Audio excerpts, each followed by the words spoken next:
Guys, स्वागत है आपका ऑप्शन सेलिंग के इस कोर्स के अंदर। तो सबसे पहले हम बात करेंगे option buying versus option selling. तो देखिए, ऑप्शन बाइंग में क्या-क्या चीज़ें रहती हैं, कितनी प्रोबेबिलिटी रहती है।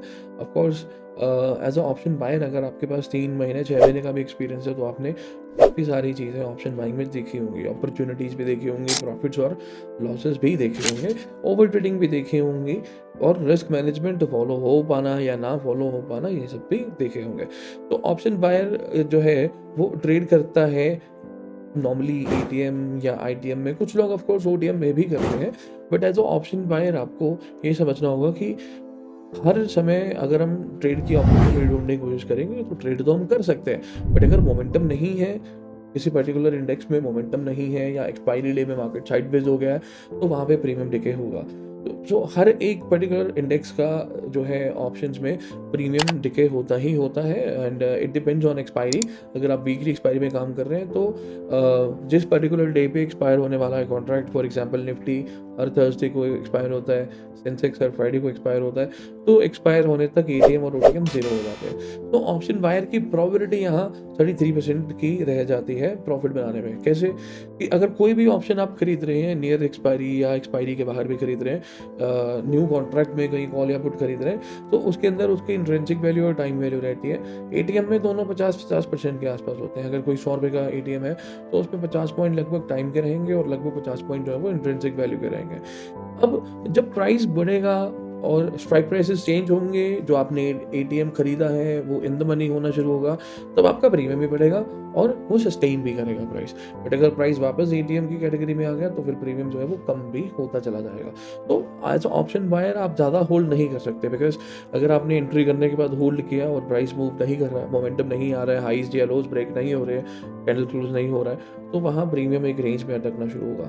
अब रेंज नैरो या वाइड दोनों हो सकते हैं, उस बेसिस पे आपका प्रीमियम जो है वो डिके होगा ही होगा। बिकॉज एक पर्टिकुलर पॉइंट के अंदर multiple time price support resistance लेगा साइडवेज की वजह से, तो ऑफकोर्स इंट्रिंसिक वैल्यू तो ज़्यादा नहीं बढ़ेगी, बट उसी के साथ साथ जितना टाइम स्पेंड हो रहा है टाइम की वैल्यू जरूर कम होगी। तो इस वजह से क्या होता है, प्रीमियम जो है वो डिके होना शुरू हो जाता है। आपका अगर स्टॉप लॉस हिट नहीं भी हो रहा तो भी आप लॉस में जा सकते हो because of premium decay, but अगर स्टॉप लॉस हिट हो रहा है ऑफकोर्स तो वहाँ तो लॉस होगा ही।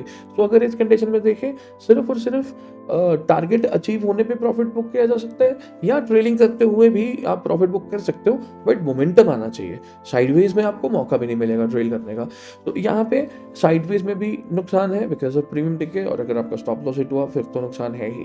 तो only and only condition is आप प्रॉफिटेबल हो सकते हो जो आपके टारगेट की तरफ प्राइस बढ़ता है तो। जबकि ऑप्शन सेलिंग में थोड़ा सा डिफरेंट है। तो अगर मैं ऑप्शन सेलिंग की बात करूँ तो ऑफकोर्स जब आप कोई भी ऑप्शन सेल कर रहे हो, तो मान लीजिए आपने 100 रुपये का कोई भी एटीएम बेच दिया, कॉल या पुट कुछ भी।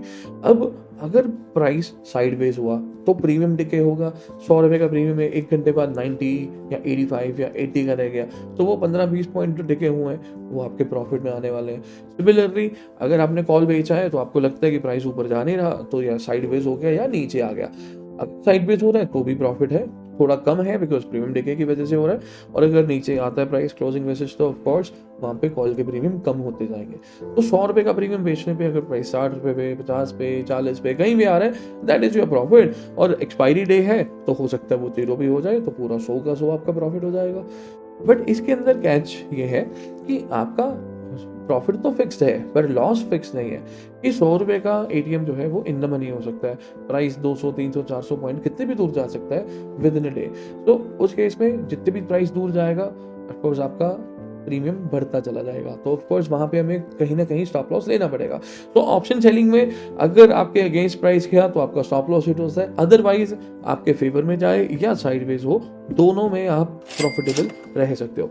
सो बेसिकली ऑप्शन बाइंग में 33% एक्यूरेसी हो सकती है, या कह लीजिए 33% प्रोबेबिलिटी है कि आप प्रॉफिट में रहें, एंड ऑप्शन सेलिंग में 66% प्रोबेबिलिटी है कि आप प्रॉफिट में रह सकते हैं। तो अब आप डिसाइड कर सकते हैं कि ऑप्शन बाइंग और सेलिंग दोनों में से कौन सा सही है आपके लिए, और उसको डिटेल में आके समझेंगे। और with the completion of this course आपको समझ आ जाएगा कि दोनों में से आपको कौन सा अभी फिलहाल के लिए सही रहेगा। और अगर आप ऑप्शन सेलिंग ट्राई करना चाहते हैं, स्टार्ट करना चाहते हैं, so this is the best course जहाँ पे आपको एंड तक सब समझ आने वाला है। तो चलिए आगे बढ़ते हैं, अगले टॉपिक को डिस्कस करेंगे।